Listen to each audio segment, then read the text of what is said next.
Hello and welcome to this next session at GTR Saudi 2021. My name is Felix Thompson and I'm a reporter at GTR. I'm delighted to welcome a fantastic group of experts to today's roundtable, Diversification, Recovery and Reform, part of GTR Saudi 2021 Virtual, where we'll be looking at the progress being made by Saudi Arabia in its efforts to reform and diversify its economy. For years now, the Saudi government has been working to ensure that its ambitious Vision 2030 programme becomes a reality. As I'm sure everyone's aware, the wide-ranging plan aims to transform the country from an oil-dependent nation into a trading and investment powerhouse by the end of the decade. But as the events of 2020 showed, from the impact of price wars and a drop in oil demand brought on by the pandemic, Saudi Arabia's economy and society is still very much reliant on fossil fuel exports. According to the World Bank, the country's GDP contracted 4.1% last year, a decline which was driven by the oil sector. This highlights the fact that there's still much work to be done if the country is to be successful in diversifying its economy in the years ahead. Nonetheless, there are signs of promise, as we're going to discuss today. So without much further ado, I'd like to welcome our roundtable speakers.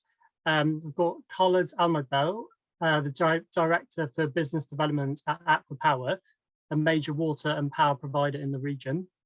Professor William Scott Jackson, People and Entrepreneurship Expert at Oxford Centre for Employee Engagement, and Dr. Laura James, a Senior Middle East Analyst at Oxford Analytica.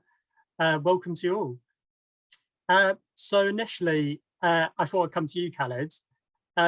So the Saudi government has talked about the need to grow the role of private sector companies as it works to diversify its economy and become an international trade hub. Are there signs the private sector is playing its part in helping shift Saudi Arabia's economy away from its current oil dependency? Well, going back to 2017, the privatization program in Saudi Arabia was launched. Basically, the objective of the program is to achieve the objectives of Vision 2030, basically to support the development of the national economy and enhance the role of private sector. Also, the program will improve, in general, the quality of services and will reduce the government spending in different sectors. Also, the program is targeting to attract local and foreign investors. So going back to shifting the Saudi's economy away from its current oil dependency, actually we are seeing that already. So in 2020, the non-oil revenues was around 40% and the oil revenues was around 60%. And I believe in next year, the numbers of the non-oil revenues will continue to increase, and we are expecting to almost achieve a 50-50 balance, let's say, between the non-oil revenues and the oil revenues.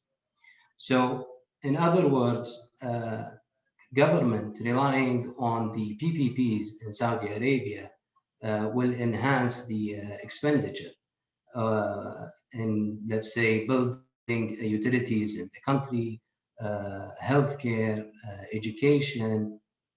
So if we look back on the 2020 budget and expenditure, which was around 1 trillion Saudi riyals, 16% was spent on health, similarly on education, utilities.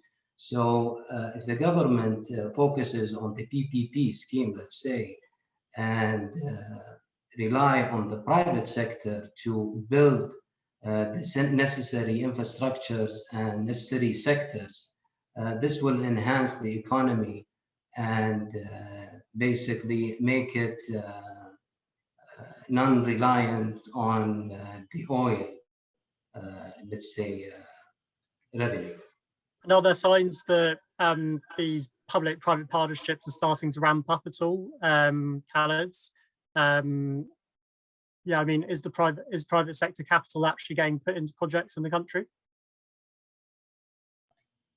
Yes. So if we look at let's talk about the water sector, for example. In the past 3 years, the Saudi Water Partnership Company, this is as an example, which is the procurer and the off-taker of the water projects. In the past year, they managed to develop, let's say, and sign contracts of around 14 projects for independent water projects, sewage treatment plants, water reservoirs / storage, pipelines. For the past 3 years, the total, let's say, investment required for these projects was around 3 billion SAR.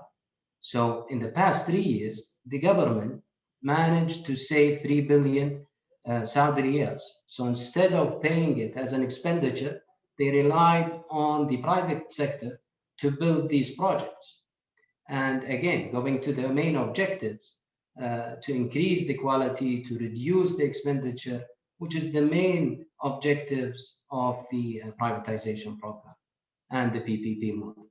We're seeing it also in the health sector, in the schooling, education as well. So Wave 1 was launched last year, 60 private schools. So, and Wave 2 also coming. Similarly in the power sector for the Renewable program. So a lot of sectors basically are reliant on the PPP scheme. Coming to you, Laura, Khaled mentioned some stats earlier on, essentially saying that Saudi Arabia is essentially becoming less dependent on oil. Is that what you're seeing? I think there is definitely progress on privatization. But I think that the fundamental oil dependence is going to be very hard to escape. There's no reason to expect an upcoming drop in oil exports. Quite the opposite, Aramco is aiming to increase capacity from 12 to 13 million barrels a day in the forthcoming period. And I would say that in terms of actual outturns, into the medium term, state oil revenue is likely to account for about 2/3 of budget income and half of GDP on an ongoing basis.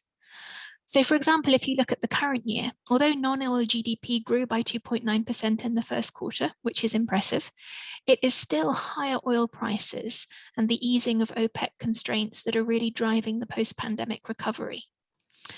And I think the key point here is that regardless of the numbers, the oil sector is still pretty much the only source of foreign currency, and most wider private sector activity is actually still the recycling of this money, either through state contracts for private firms or through the payment of public sector salaries and benefits, which are then used by consumers to buy services. Now, this isn't a problem. This is how the transition is actually going to operate. But I think what we're looking at then is over the next 20 or 30 years, the challenge will be to use this oil money, which will be maximized still, to finance a genuine transformation. And the issue that Saudi Arabia will be struggling with is not to be tempted to delay reforms on that basis when finances are actually good and plenty of oil money is still coming in, but to use it in the ways that can create an independent private sector. PPPs are just the beginning because that's still a very highly state-dependent model. And the next step is to go beyond that state dependence. Yeah, and it's a very interesting model. It's a bit similar to some of the other GCC countries, which is, the way you set up a new industry, which is what's happening in Saudi, is you create a massive state-owned organization to stimulate the private sector into the sort of infrastructure that's then around this state-owned entity. So SAMI, for example, in the military sector, is a huge enterprise all on its own, but it's not the solution. What it's doing is it's creating an infrastructure and dragging through private sector companies, etc., to do that kind of thing. On the other hand, this of course means the local private sector doesn't have to take a risk because it will get contracts from this major operation that exists, and the same in water. But on the other hand, it also means the private sector isn't really used to taking the initiative in a big way or taking risks in certain areas. So in tourism, for example, I spoke with a major Saudi provider about the idea of opening up tourism in heritage areas and so on. And his response was that the Hajj and the Umrah was safe and profitable, so he'd wait and see, which is not surprising. You know, if you're making good money and it's secure, why would you take a risk and do something else? But the way that the Saudi government is doing it is, I think, you know, it's quite a logical process, but it obviously takes a while. And that's to set up a major state company, stimulate the interest, get the private sector to take non-risk initiatives and investments. And obviously it's, you know, it's a slow process, but it seems to be working fairly well. So looking at ACWA Power, Khaled, what are some of the main projects you guys are involved in? And looking at the sort of funding models for them, how are these projects being funded? And further down the line, further down the supply chain, are these projects creating opportunities for companies? Well, ACWA Power is a developer, investor, and operator of power and desalination water plants with 64 assets and around 13 different countries. And we mainly focus on power and water. Our electricity generation is around 42 gigawatt, and we produce 6.4 million cubic meters of desalinated water. Our current projects, basically, if we're talking about the giga projects, such as Neom, Red Sea, yes, we are participating in these projects. For Red Sea, for example, Red Sea is looking for, let's say, a single turnkey solution. They are basically building new cities, similarly Neom. So you need to provide a full utility solution. They're not just looking for water. They're not just looking for electricity. You need also to provide sewage, electrical, let's say, communication, all types of utilities that needs to be provided in these areas. Also, ACWA Power is working with Neom to provide the largest green hydrogen project, which will supply 650 tons per day of carbon-free hydrogen. So those are the areas we are working in nowadays. And those projects are being financed through financial institutions, banks, ECAs, etc., to fund all these projects.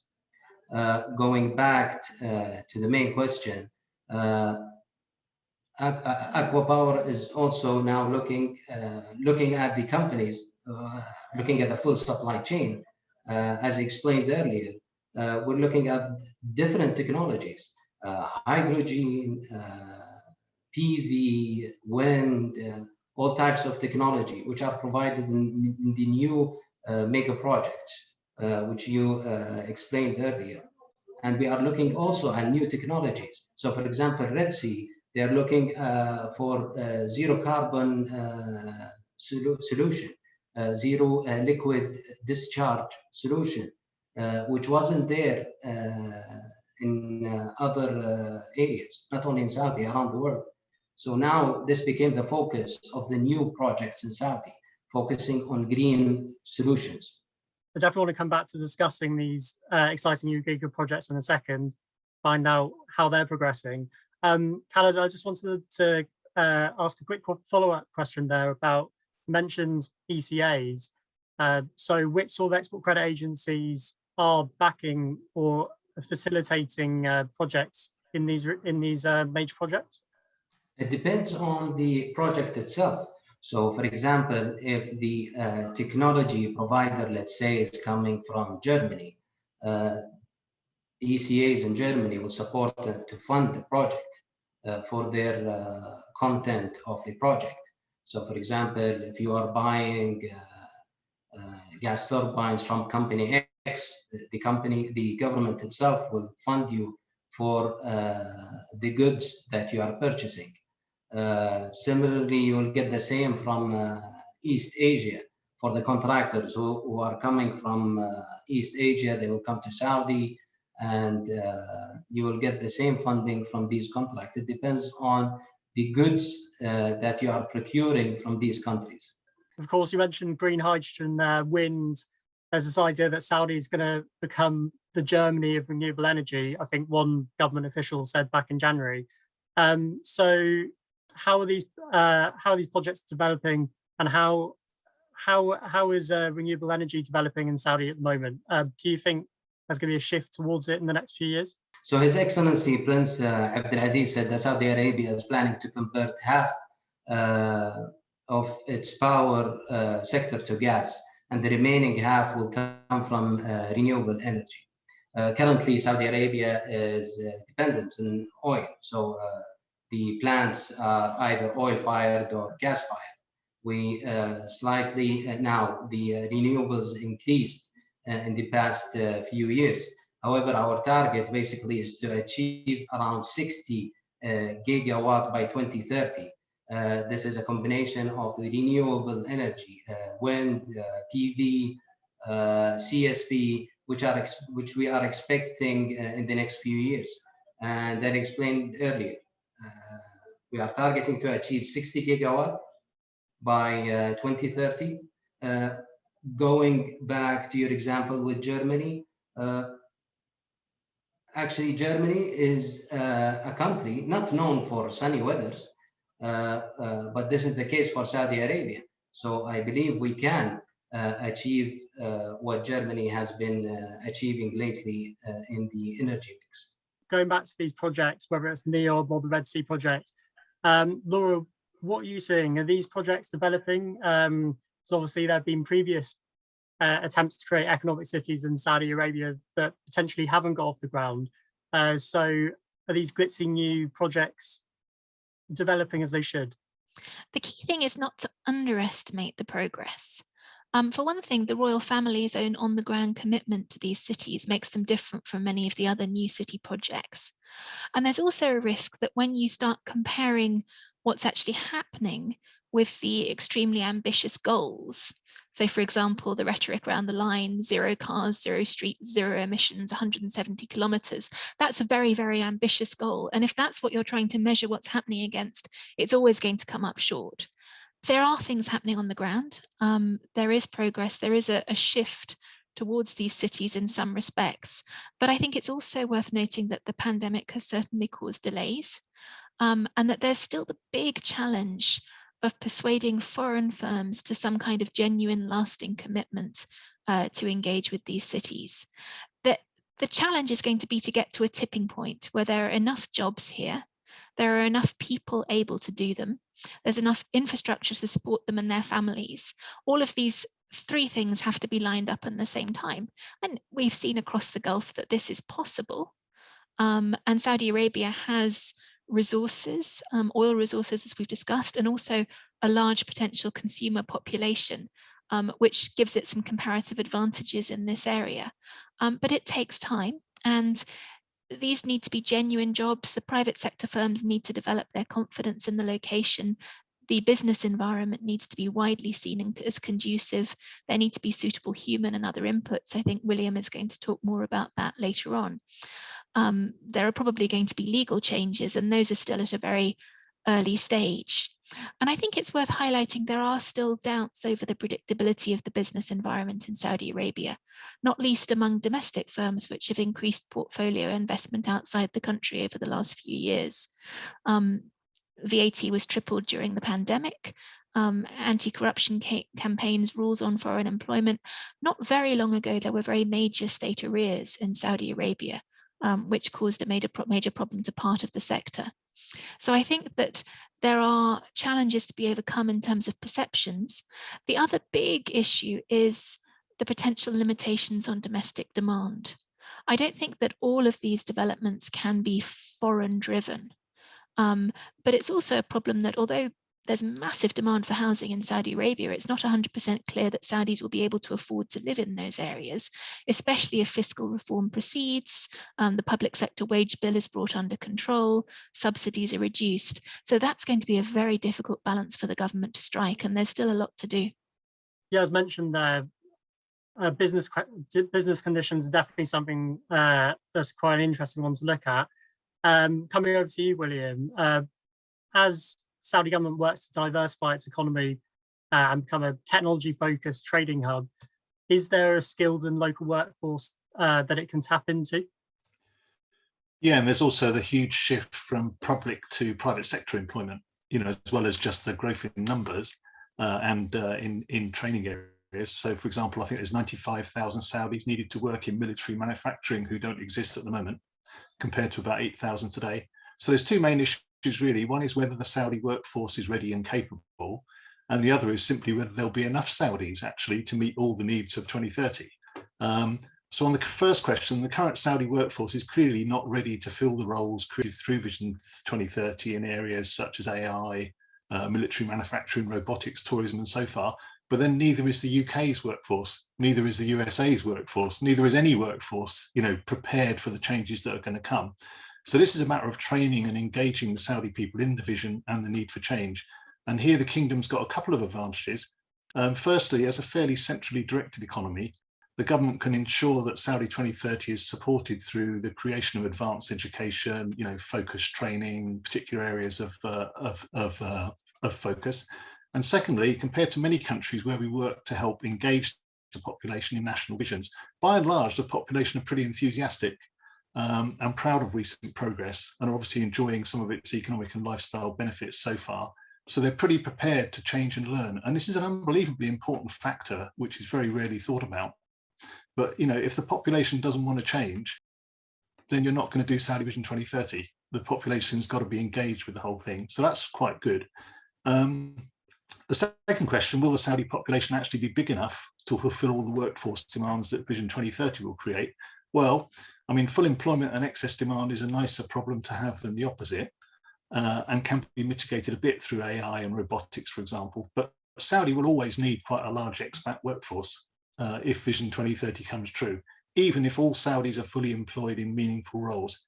So if you look at military manufacturing again, and I use that because it's quite an interesting example, even with 95,000 fully trained Saudis, there would still be another 95,000 non-Saudis in the sector. And this is why policies to reduce expat labour are actually much less useful than policies to increase the value of the national workforce. As has been shown recently with the UK's loss of skills, we're crying out for lorry drivers just at the moment, can't get any fuel. Under Brexit, the timing of how you reduce expat labour has to be carefully matched to the increase in supply of trained locals. If you remove expats before you've trained the locals, then there's going to be even more of a problem than there is now. So this is needs very careful management. And in the end, there's still going to be a lot of expats in Saudi, doing useful work. But hopefully, inshallah, all the Saudis will be employed, doing useful work towards Saudi 2030. Looking at the need for, increasing private sector contribution to Saudi Arabia's GDP in the years to come, are the conditions right for entrepreneurship in the country? Will the conditions be right for SMEs to succeed? Well, others can comment on the kind of regulatory and financial framework, which does appear to be moving fairly fast. But in terms of social readiness, do people want to be entrepreneurs, which is a very important factor. People across the GCC, including Saudi, are very used to building businesses, but particularly as family businesses. So, the most successful companies in Saudi are probably the family businesses, other than Aramco maybe, but most of them are family businesses, and they're very big. So if I was supporting or focusing on providing support for startups and entrepreneurs, I'd actually focus on family startups, where experience and financial support is often available to help new ventures. So you'll get a son or a daughter who wants to do something exciting. They don't need to go to the investment market because the family will probably support them anyway. So for small SMEs, that's a really good place to focus. And in terms of the larger, capital intensive new ventures, and again, mentioned in the military, actually spin outs from much larger family businesses should be encouraged again, because Saudi family owned companies are very used to being highly diverse. Lots of big Saudi holding companies do loads of different things, and they're quite happy to experiment in some way or another with another venture. So if I was, trying to support entrepreneurship in Saudi, I really would focus on families as being a key area. And because we in the UK and the US and probably most of the academic work on entrepreneurs doesn't focus on families, this doesn't tend to be the focus, but it should be, certainly in the GCC and certainly in Saudi. One thing that's worth watching here as well is the ongoing education reform. And so, for example, this is the first term where critical thinking has been added to the curriculum as a mandatory subject. And that's fascinating, and I think is going to be very important going forward. But it is worth bearing in mind that education reform is a generational project.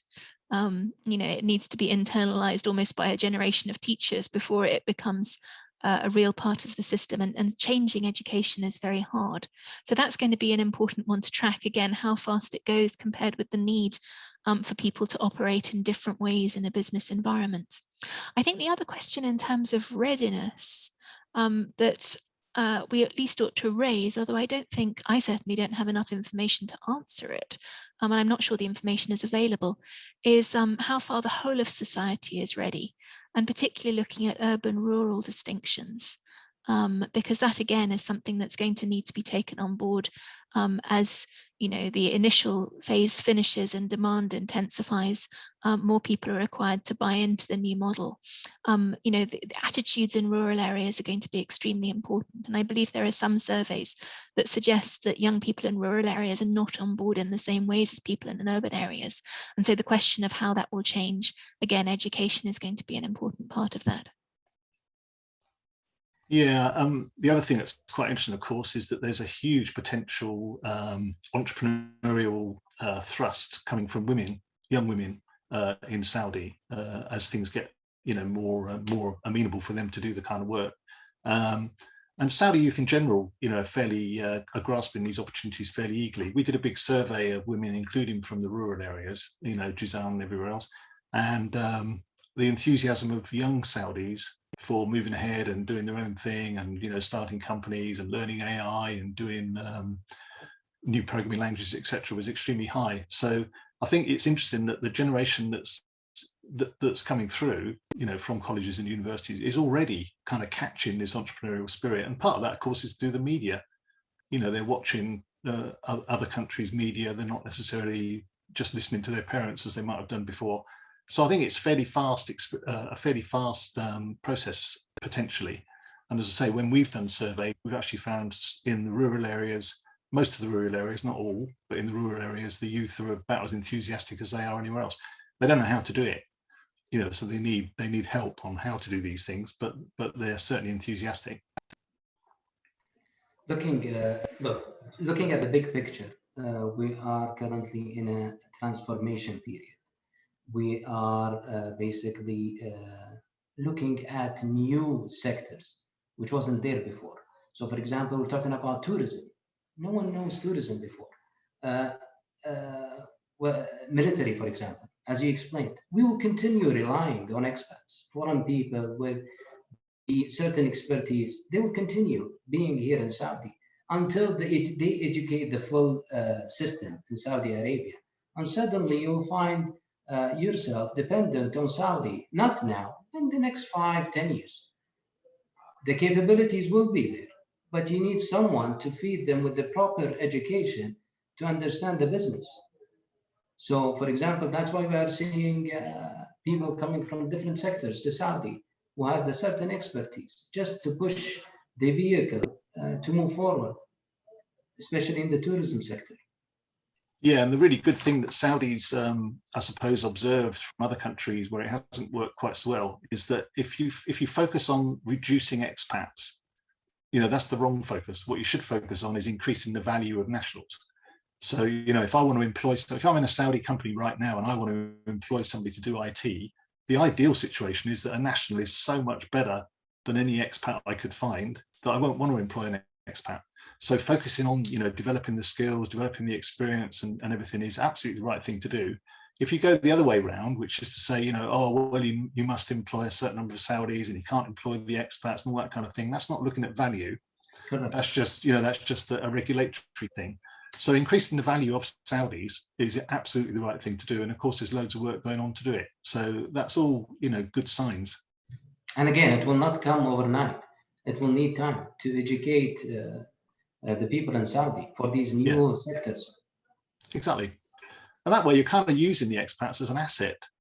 They're an asset that's going to develop your own Saudi nationals through getting experience and all that kind of thing. I know Aramco's been trying to do that for quite a long time in terms of knowledge transfer and all that kind of thing, and it's worked pretty well. So it's not, it's not impossible. At a national level, it's not just about the value of the employees, it's also about the trade-off for individuals between public and private sector. And I think if I'm, stepping back to look at the overall economic picture, That's one of the big challenges. How is the government going to manage making private sector relatively more attractive than the public sector? Public sector wage cuts and benefits cuts are hugely controversial and problematic, and also reduce domestic demand. So that has a problem for many of the developing private sector industries in leisure and entertainment and sports. Alternatively, there's the option of subsidizing nationals working in the private sector, which is something that other countries are trying. So you can give extra benefits to nationals working in the private sector. That's not really a long-term sustainable strategy, but the major challenge there is the fiscal burden and the extent to which that increases in the short term, although in the longer term, hopefully it would reduce the overall public sector wage bill. So I think at the national level, there are some really complex fiscal challenges about trying to get that shift in place. And at the moment, we're still only looking at a 20% Saudi private sector workforce. Yeah, we've done surveys of Saudis as to why they prefer the private sector, and quite surprisingly, it's not all about the money and the pension and the safety and everything else. It's prestige. So the public sector is seen at the moment as being more prestigious, to many Saudis than the private sector. That's starting to change as the private sector is being portrayed as being more successful and is being seen as more successful. But that's a key element. And one of the solutions, interestingly enough, is kind of what the Saudis doing anyway, which is to set up massive profit-making government companies. Because if every Saudi in government made $1,000 a year above their costs, the government wouldn't have a fiscal problem. Right? So instead of treating the government sector as a kind of a drain or a waste or something that can't be used, one of the things we proposed in one of the other GCC countries actually is to utilize the government sector. So it's not to say, if you've got 4 times as many people in government as you need, rather than just trying to get rid of them into a non-receptive private sector that isn't big enough anyway, use them from the government sector. Set up government-sponsored companies that are still state-owned and have still got the prestige. And Aramco actually is quite a good example. So that's seen as prestigious as the government, and pays the same, and it's generally the same all the way through, and it's owned by the state. But there's no problem with Aramco.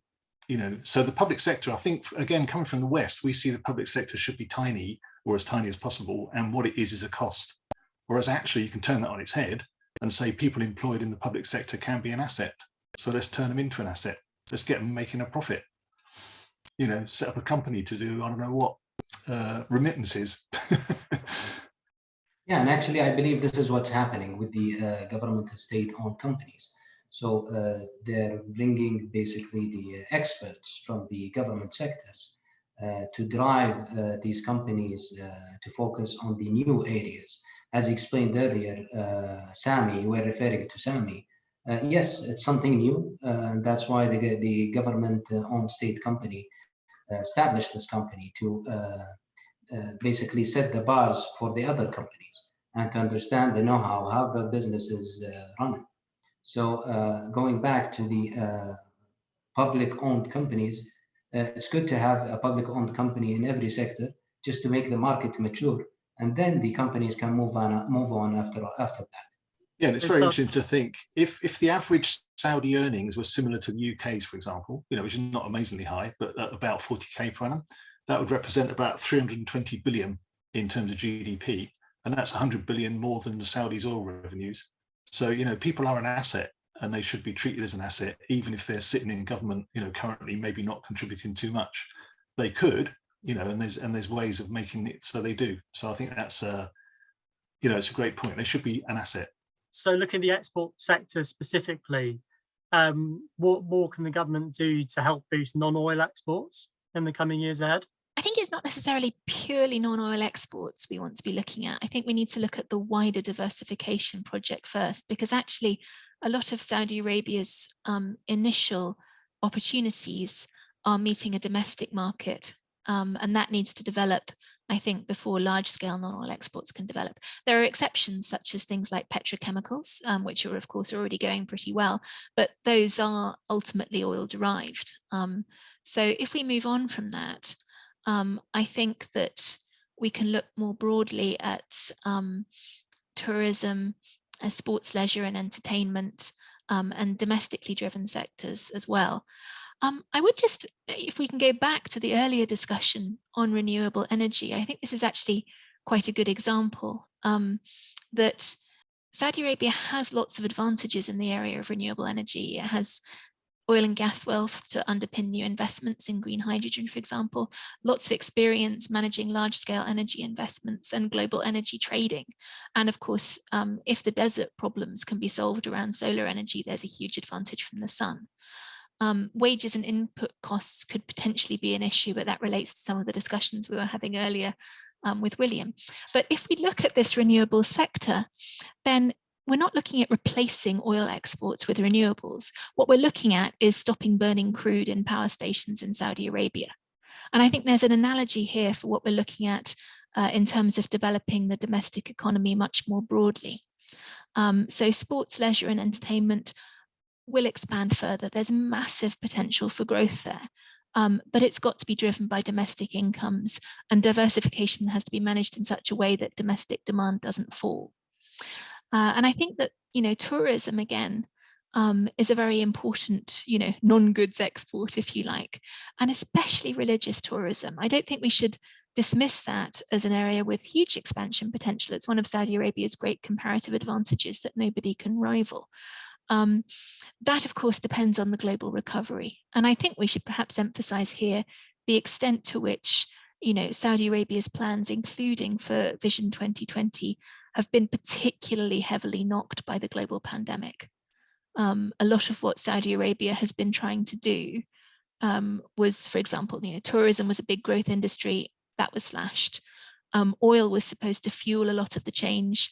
Oil prices plummeted, and therefore production also had to fall. So I think, if we don't get to the 2030 goals, there are various reasons for that. The pandemic will certainly be an important one of them. But domestic demand is going to be the key factor going forward, and building up non-oil exports, I think, has to come on top of the comparative advantages that become clear as the domestic economy really develops, with private sector firms that are much more self-directed and meeting local demand, because that's Saudi Arabia's big advantage. In Dubai, there just isn't a big enough local population to drive demand. That's why some companies are seriously considering the proposition that they should move their headquarters if they want to operate in Saudi Arabia, with all the disadvantages that that currently seems to have, just the massive size of the Saudi market. And so I think that as a comparative advantage is one that it's really important to keep in mind. Yeah, and retail, in particular, is a kind of self-fulfilling growth area, because obviously the more you generate retail, the more jobs there are, the more money people have got, the more they spend, the more retail there is. So it'd be terrible if it was only foreign companies providing most of the major retail, systems within Saudi. So yeah, retail is another one that's domestically going to be extremely powerful, I think. And we reckon there's probably 800,000 people needed in reasonably sensible jobs in retail that could be Saudis, so there's huge potential for employment as well.